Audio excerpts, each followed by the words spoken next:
All right. I wanted to make this video in response to all the chaos that's going on, not only in our country, but around the world, where we seem to have agitators that are being purposely put into certain areas, certain countries, and let loose to wreak havoc. The United States is no different. A lot of times we think we're Americans and we're better than that, and those kinds of things are kind of beneath us. But that's not really true. The people at the top, they don't go just here, CIA, different, alphabet agencies, different politicians like John McCain and these people, they go all over and they just wreak havoc all over the world. Regime changes. We now know that the neocons in the late 90s came up with basically all the chess moves on the board that we have seen in the 21st century. They planned that out back then. 9/11 was the thing they put in motion so that the American people would buy it. You have to have a crisis so that you have somebody to come do a solution. So I don't know if you guys would be able to see this, but I kind of just broke it down for young kids who, if you ever notice at the protests and the violence, it's almost always very, very young kids, high school, college age kids. And they're completely irrational, they're completely unreasonable. And the reason that they get used is because they're stupid. And I don't mean it as an insult, I just mean it as they're stupid. They haven't been alive long enough or studied long enough to really know what they're talking about. And so that's why those like Soros, they use those. They use the kids to fight their wars, start their trouble and all that stuff. And the kids, being of that age and naturally rebellious, they like that stuff. They think it's James Bond kind of stuff. So if you tell them that those squirrels over there are Nazis, they'll go over there and try to club them because, that's just how easy it is. So, and that doesn't, it's not just here, it's all over the world. They use young people for that all the time. But I don't know if you can see this chart. But on the left side, there's Satan, and on the other side, there's God. All right. So that's evil and good. Just below those two, in the hierarchy of power, are people like Soros and your various globalists, your central bankers, Rothschild, all that kind of stuff. Those are, if you will, the demons in human form here on Earth. Okay? And so what they do is they control man. They have a desire to rule over others on both sides, right and the left, okay? And of those men, there's only a handful that rule the entire world because whoever has the most money runs everything. Okay? So those men will control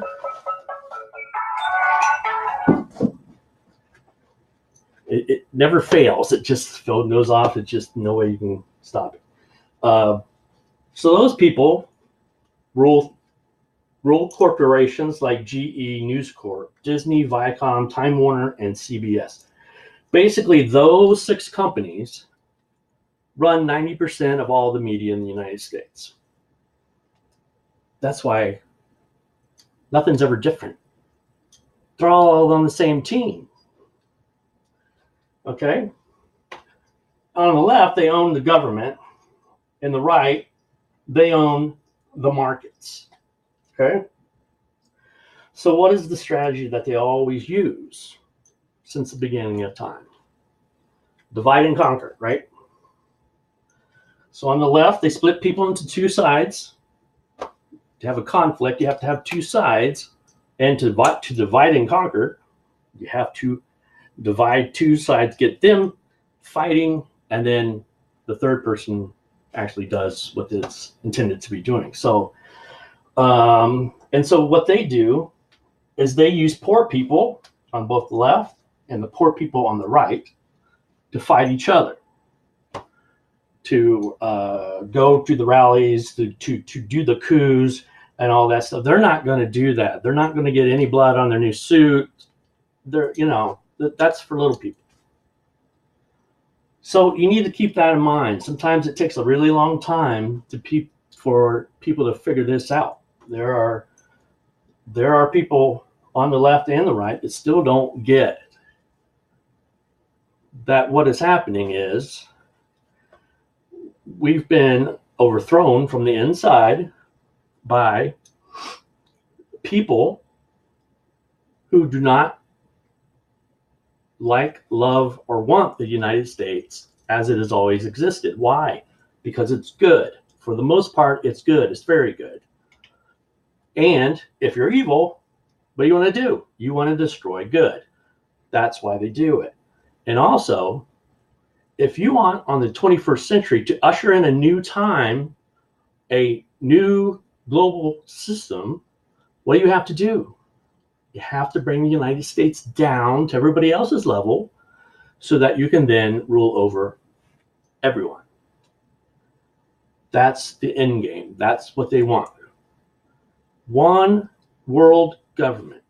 Okay? You can go by biblical references or whatever else, and it's all roads lead straight to this. And so if you're helping them do that, you're literally sacrificing yourself for them. Like literally. And they do sacrifices, literally. These are very, very evil people. And so before you make a decision of if you're an Antifa and you think you're going to go punch a squirrel Nazi, maybe you should think better of it. Because unbeknownst to you, what you're actually doing is committing suicide. Because if those people get the system that they want, it's a team and you ain't on the team. So your ass is going to be just as dead as everybody else. And you will have done it yourself. That's how stupid. So listen, you have to understand that the United States is a force for good, and it has been. It hasn't always been perfect. Evil people get in certain positions and they do evil stuff. That's what evil people do. It used to be we routed those people out. Now we give them promotions. So, look, it has to stop. It has to stop because you might want to overthrow the United States, but trust me, your children and your grandchildren, if that happens, their lives will be so horrendous because something that you did on purpose to them. That's not something you're going to be able to live with. So, at the top, there's the spiritual world. That is the most important. Because at the end of the day, that's what we are. We're spiritual beings. All right? We get born as men and women for a very temporary set amount of time. And what we do during that time defines how we will spend the rest of eternity. Okay, so if you notice, divide and conquer. Oh, and another thing. On the right, God. On the left, no God. That's not speculation, that's fact. Communists do not have any room for religion because the government is religion. The government is God in that system. And that's why it's so horrendous. So I'll wrap it up. No need to make this super long. But you don't know how good you have it until it's gone. And when it's gone, we're not going to get it back without a whole lot of dead people. So think about that.